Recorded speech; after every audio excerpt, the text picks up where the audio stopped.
తిరుపతి జిల్లా railway Koduru Janasena party ఎమ్మెల్యేపై వస్తున్నటువంటి ఆరోపణల నేపథ్యం ఈ నేపథ్యంలో విచారణ కమిటీ కూడా ఈరోజు రైల్వే కోడూరు నగరంలో ఉన్న రాజ్ రెసిడెన్సీకి మరి కాసేపట్లో చేరుకుంది. ఈ నేపథ్యంలో అటు జనసేన పార్టీకి సంబంధించినటువంటి కీలక నేతలతో పాటు పలువురు నేతలను కూడా విచారించే అవకాశాలు.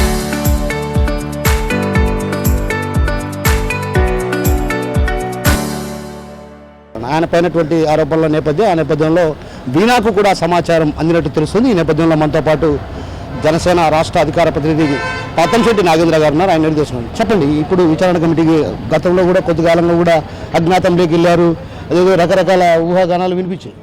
ఈరోజు అరవా శ్రీధర్ విచారణ కమిటీకి రాబోతున్నారు. 100% సార్. మీకు ఒక్క విషయం చెప్పాలి సార్. జన సైనికుడు అన్నందుకు పవన్ కళ్యాణ్ గారి అనుచరుడుగా జనసేన పార్టీ వాళ్ళుగా మేము ఎప్పుడు గర్వపడతాం సార్. అంటే భారతదేశంలోనే ఎక్కడా లేనంత నిజాయితీ పరుడు మా నాయకుడు. తప్పు చేస్తే మనవాడా తనవాడా అని కాదు, అత్యంత ట్రాన్స్పరెంట్గా ఉండడానికి ఇది నిదర్శనం. కానీ ఒక్క విషయం నేను చెప్పదలుచుకున్నాను. ఈ వైసీపీ లో సోషల్ మీడియా కావచ్చు, ఈ వైసీపీ నీచమైన రాజకీయాలు చేస్తున్నటువంటి చీప్ పాలిటిక్స్ చేస్తున్న వైసీపీ నాయకులకు అరవ శ్రీధర్ తర్వాత ఒక లేడీ అమ్మాయి వీణ, వీళ్ళిద్దరి మధ్య జరిగిన వ్యక్తిగత విషయాన్ని పార్టీకి ఎందుకు చుడుతున్నారు? అది కదా మా బాధ. ఇప్పుడు నేను ఒక్క మాట చెప్తా, అయితే మిమ్మల్ని సూటిగా ప్రశ్నిస్తున్నా. గోరంట్ల మాధవను గుడ్డలిప్పమని జగన్మోహన్ రెడ్డి చెప్పినాడా? బాగుంటుందా, అన్నీ చేస్తుందా అని అంబటి రాంబాబుకి జగన్మోహన్ రెడ్డి గారు చెప్పారా? గంట అరగంట అని అవంతి శ్రీనివాస్కు జగన్మోహన్ రెడ్డి గారు చెప్పారా? వాట్ ద హెల్, ఎందుకు అలా మాట్లాడుతున్నారు? మేము ఎప్పుడు అలా మీ వ్యక్తిగత జీవితాలకు రాలేదు.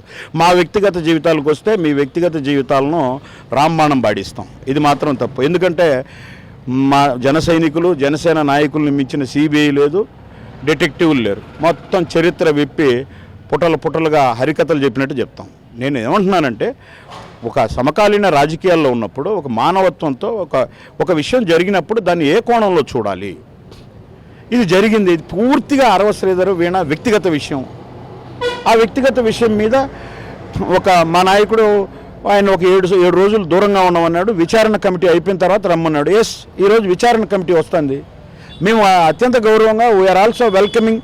ఆమె కావచ్చు, ఆమె తరపున లాయర్ కావచ్చు, వచ్చేయండి. మేము ఎవరో ఉండం. మా విచారణ కమిటీ ముందు ఆధారపడి మీకు ఏం ఆధారాలు ఉండవు, ఏమన్నీ ఇవ్వండి. తప్పైతే డెసిషన్ మా నాయకుడు తీసుకుంటాడు. మేము ఇంత ట్రాన్స్పరెంట్గా ఉన్నాము. కనీసం మీరు ఎవరన్నా ఒక 2 రోజులైనా మీ జగన్మోహన్ రెడ్డి కానీ పార్టీ కానీ పక్కన పెట్టిందా? ఆమె యొక్క చేరి తప్పుడు ఆలోచనలు చేస్తూ ఏదో మేము నిజాలు చెప్పిన మాలాంటి వాళ్ళ మీద, మా ఫ్యామిలీ మెంబర్స్ మీద, నాగేంద్ర తల్లిని, నాగేంద్ర ఇంట్లో వాళ్ళని దూషిస్తే ఏమొస్తుంది? ఏ రోజైతే పవన్ కళ్యాణ్ గారి అడుగులు ఆయన పాదధూళి వెనక నడిచానో ఆ రోజే ఇలాంటివి ఉంటాయని తెలుసు. ఇటువంటి వాటికి బెదిరే ప్రసక్తి లేదు. అరవ శ్రీధర్ రైల్వే కోడూరులో ఉన్నప్పటికీ కూడా అజ్ఞాతంలో ఉన్నారు, అదృశ్యం, ఇలాంటి పరిస్థితులు రావడం ఎలా చూడాలి? అంటే మీరు మెయిన్ మీడియానే. ఎందుకంటే వాళ్ళు పిలుస్తానే గబక్కన పరిగెత్తుకుంటూ వచ్చి ఆయన నుంచి వచ్చినా వాళ్ళ పార్టీ ఆజ్ఞలు అవన్నీ ఏంలా వస్తానే గబక్కన అటెండెన్స్ చేసుకోవాలి, అంతే కదా. మాకు ఆయన ఒక అపవాద ఆయన మీద ఉంది. ఆయన విచారణ కమిటీ ముందు హాజరుగమ్మని, విచారణ కమిటీ తర్వాత ఆయన అడ్రస్ చేసుకోమని ఉంటారు. ఆయన అడ్రస్ చేసినాడు. మీ అందరికీ ఆ వీడియో ఉంది. నా తప్పు లేదు, నాకు ఇది జరిగింది, నేను చట్టపరంగా పోరాడుతా అన్నాడు. అయినా మీకు ఇబ్బందిలే. ముక్కావారిపల్లిలో వాళ్ళ నాయన వెంకటయ్య, ఆయన ప్రమీలమ్మ వాళ్ళ దగ్గరే ఉన్నాడు. ఆయన మన ఒక కమిటీ ఒక నిర్ణయం ఆఫ్టర్ విచారణ కమిటీ అనింది కాబట్టి మేము గమనుండారు, అంతే కదా. మరి మీరు ఊరికే కూర్చోబెట్టి ఇవన్నీ ఈరోజు ఇప్పుడు ఈరోజు అరవ శ్రీధర్ వచ్చాడు, రేపు కమిటీ ముందు మా గౌరవ ఎమ్మెల్యే గారు హాజరైన తర్వాత మీ అందరితో అడ్రస్ చేస్తాడు, మాట్లాడండి. అంటే ఒక చిన్న విషయం అన్న, ఇక్కడ ఏదైతే ఆరోపణలు చేస్తున్నటువంటి వీణ మీపైన కూడా పరుష పదయాలు దూషిస్తుంది. ఒక రకంగా ఏదైతే మీరు తీసినటువంటి సమాచారం, అంటే మీరు కాదు, మీ జన సైనికులు, మీరే ఇంతకుముందు ఒక మాట అన్నారు, ఏదైతే జన సైనికులు ప్రతి చోట ఉన్నారు, ఏదైతే మా పైన వచ్చినటువంటి ఆరోపణలను, నిందలను ప్రూవ్ చేసుకోవాల్సినటువంటి అవసరం ఉంది కాబట్టి ఆ నేపథ్యంలో ఇది వ్యక్తిగత విషయమైనా కూడా జన సైనికులు బయటికి తీస్తారు అన్నటువంటి విషయాన్ని చెప్పారు. మరి ఆమె జీర్ణించుకోలేక ఈ విధంగా వ్యాఖ్యలు చేయడాన్ని ఎలా చూడాలి అసలు? మీరు వ్యక్తిగత జీవితాలని సార్, నేను ఒక ఎగ్జాంపుల్, ఒక ప్రశ్న సూటిగా అడుగుతా, చెప్తారా? ఇద్దరు ఒక మేజర్, మగ కావచ్చు ఆడ కావచ్చు, ఇద్దరు కలిసి ఉంటే వాళ్ళిద్దరూ కలిసి ఉన్నప్పుడు ఫోటోలను ఎవరు రివీల్ చేసినా కేసే. మరి అదే ఈ పాటికి శ్రీధర్ రివీల్ చేస్తుంటే భరతనాట్యం ఆడిచ్చేవాళ్ళు కదా మీరు. మరి ఇప్పుడు ఎందుకు? అందుకే మీరు సపోర్ట్ చేస్తానని కాదన్ను. Whatever it may be, మా విచారణ కమిటీ ముందు వస్తాడు, ఆయన చట్టపరంగా తేల్చుకుంటానంటున్నాడు. 100% హీ విల్ ఫైట్. ఇప్పుడు మీరు నన్ను తిట్టినారు అంటారా? నన్ను చాలామంది తిడతారు సార్. నాకు ఆ తిట్లే నాకు దీవెనలు. ఎందుకంటే నేను అడ్డుగోడలాగా నా నాయకుడికి, నా పార్టీకి, మీ మీ మీ వ్యక్తిగత ఎవరి వ్యక్తిగత జీవితాలన్నీ, మీ ఎగస్సు, మీ కడుపు మంటలన్నీ మా పార్టీ మీద, మా నాయకుడి మీద రుద్దాలని చూస్తే బాగా రుద్దుతా నేను. ఇంకోటి, జనసేన పార్టీకి సంబంధించినటువంటి నేతలే ఆమె పూర్తి స్థాయిలో సంపూర్ణ సహకారం ఇస్తున్నారన్నటువంటి ప్రచారం కూడా జోరుగా ఉంది. ఎలా చూడాలి? నేను దాన్ని నమ్మను, కానీ ప్రతి చోట కొంతమంది ఉంటారు కదా సార్. అంటే నేను అదే చెప్తున్నా, సెకండ్ రాజకీయం అని. ఆయన భీష్ముడు యొక్క అస్త్రశక్తులతో పోటీ పడలేక ఏం చేసినారు, ఆయన సెకండ్ అడ్డపెట్టి రాజకీయాలు చేసిన. అట్లా ఉంటాయి. నేనైతే విశ్వసించను, మా జన సైనికులు ఎవరు అలాంటి పని చేయరని నేను సంపూర్ణంగా నమ్ముతా.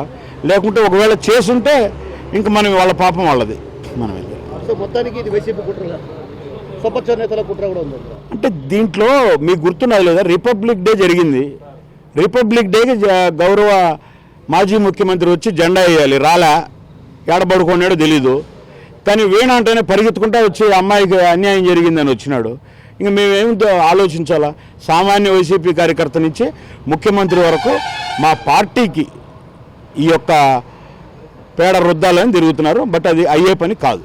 సో మొత్తం మీద ఏదైతే జనసేన పార్టీ పైన ఏదైతే రాద్ధాంతం చేసి ఈ విధంగా కుట్రలు చేస్తున్నారో, ఆ కుట్ర చేసినటువంటి నేపథ్యంలోనే ఒక్కసారిగా ఏదైతే జనసేన ఎమ్మెల్యే అరవ శ్రీధర్పై వ్యాఖ్యలు చేశారు. ఆ వ్యాఖ్యలు చేసినటువంటి నేపథ్యంలో కూడా తాను ఏదైతే సచీరుడు అంటే ఒక రకంగా వీళ్ళిద్దరి మధ్య ఉన్నటువంటి వ్యక్తిగత జీవితాన్ని పార్టీకి ఆపాదించడం సరైన పద్ధతి కాదు. ఎందుకంటే ఇప్పటికే మనం చూస్తున్నాం, ఇక్కడంతా కూడా విచారణ కమిటీ రానున్న నేపథ్యంలో భారీ ఎత్తున పోలీస్ బలగాలు కూడా ఇక్కడికి చేరుకున్నాయి. అటు పెద్ద ఎత్తున జనసేన పార్టీకి సంబంధించినటువంటి నేతలు కూడా ఇక్కడికి చేరుకున్నారు. ఈ నేపథ్యంలో కూడా అటు విచారణ కమిటీ మరి కాసేపట్లో ఇక్కడికి చేరుకునే అవకాశాలు ఉన్నాయి. చేరుకున్న నేపథ్యంలో కూడా వారంతా కూడా విచారణ కమిటీ ముందు ఏదైతే జన సైనికులు కావచ్చు, జనసేన నేతలు కావచ్చు, అదేవిధంగా జనసేనలో ఉన్నటువంటి కీలక నేతలు కూడా ఇక్కడికి వచ్చి ఈ విచారణకు హాజరయ్యే అవకాశాలు కనిపిస్తున్నాయి. మరి కాసేపట్లో విచారణ కమిటీలో సభ్యులైనటువంటి టి శివశంకర్, అదేవిధంగా పద్మావతి, అదేవిధంగా ఏదైతే వరుణ్, ముగ్గురు కూడా ఇక్కడికి చేరుకున్నారు. మరి కాసేపట్లో కూడా అంటే కొంతకాలంగా కూడా అరవ శ్రీధర్ అజ్ఞాతంలో ఉన్నారంటూ కూడా పలు రకాల కథనాలు వచ్చినటువంటి నేపథ్యం. ఈ నేపథ్యంలో అరవ శ్రీధర్ అజ్ఞాతంలో ఉండడానికి ప్రధాన కారణం ఏదైతే తనకు విచారణ కమిటీ ఆదేశాలు జారీ చేసింది, ఏదైతే వారం రోజుల పాటు పార్టీ కార్యక్రమాలకు దూరంగా ఉండాలనడంతో ఒక్కసారిగా కూడా మీడియాకు కూడా దూరంగా ఉంటూ వచ్చారు. అయితే ఈరోజు ఖచ్చితంగా అరవ శ్రీధర్ విచారణకు హాజరు కాబోతారు. ఖచ్చితంగా వారిద్దరి మధ్య జరిగినటువంటి వ్యక్తిగత జీవితం, ఈ వ్యక్తిగత జీవితం పార్టీకి ఆపాదించడం సరైన పద్ధతి కాదు. ఇప్పటికే జనసేనకు సంబంధించినటువంటి కీలకమైనటువంటి సమావేశం నిన్న జనసేన అధినేత పవన్ కళ్యాణ్ కూడా సమావేశం నిర్వహించారు. ఈ నేపథ్యంలో పిఎస్సి సభ్యులు కూడా అరవ శ్రీధర్ వ్యవహారం ఇది కేవలం వ్యక్తిగత విషయం అన్నటువంటి విషయాన్ని కూడా నాదెండ్ల మనోహర్ స్పష్టం చేయడం జరిగింది. ఈ నేపథ్యంలో విచారణ కమిటీ కూడా ఈరోజు వస్తున్నారు. విచారణ కమిటీ ముందు కూడా అటు పలువురు జనసేన నేతలు కావచ్చు, కార్యకర్తలు కావచ్చు, అదేవిధంగా ఇతరత్ర వర్గాలు కూడా ఇక్కడికి హాజరై ఏదైతే వస్తున్నటువంటి అభియోగాలపైన కూడా చెప్పే అవకాశాలు ఉన్నాయి. మరోవైపు ఏదైతే వీణ పలు రకాలుగా ఆరోపణలు చేస్తున్నటువంటి హర్ష వీణ కూడా ఈరోజు విచారణ కమిటీ ముందు హాజరై ఏదైతే తన వద్ద ఉన్నటువంటి ఆధారాలు కూడా కమిటీకి ఇస్తే బాగుంటున్నటువంటి భావన కూడా వ్యక్తం చేసినటువంటి నేపథ్యంలో కాబట్టి ఏదైతే హర్షవీణ తరపున న్యాయవాది కూడా ఈ సమాచారాన్ని చేరవేసినట్టు తెలుస్తుంది. ఏదేమైనప్పటికీ కూడా ఈరోజు ఏదైతే ప్రధానంగా అరవ శ్రీధర్ అభియోగాలు, అదేవిధంగా ఆరోపణల నేపథ్యంలో కూడా విచారణ కమిటీ పూర్తి స్థాయిలో విచారించి నివేదిక 1-2 రోజుల్లో జనసేన అధినేత పవన్ కళ్యాణ్కి ఇచ్చే అవకాశం ఉన్నాయి. కేవలం ఇదంతా కూడా పూర్తిగా వ్యక్తిగత వ్యవహారం కాబట్టి ఈ వ్యక్తిగత వ్యవహారాన్ని జనసేనకు సంబంధించినటువంటి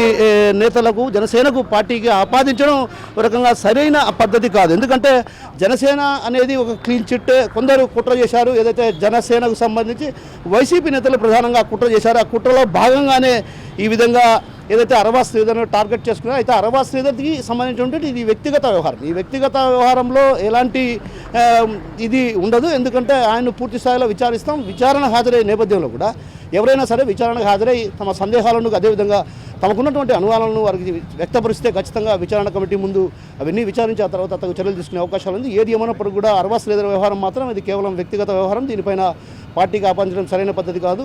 అదేవిధంగా జనసేనలో కొందరు తనపై చేస్తున్నటువంటి ఆరోపణలు కావచ్చు, వీణా చేస్తున్నటువంటి ఆరోపణలపైన కూడా స్పష్టంగా తన క్లారిటీ ఇచ్చారు. రకరకాల మాటలు చెప్తూ ఉంటారు, రకరకాల ఆరోపణలు చేస్తుంటారు. కాబట్టి ఇవేవి పట్టించుకోవాల్సిన అవసరం లేదని కూడా ఆయన కొట్టిపారేస్తున్న పరిస్థితి కనిపిస్తుంది. కెమెరా పర్సన్ రాముతో కిషోర్, RTV, రైల్వే కోడ్ నుంచి. Local to global news at your fingertips. మీ చేతిలో ఒక ఆయుధం. Download R TV app. Media legend Ravi Prakash is back.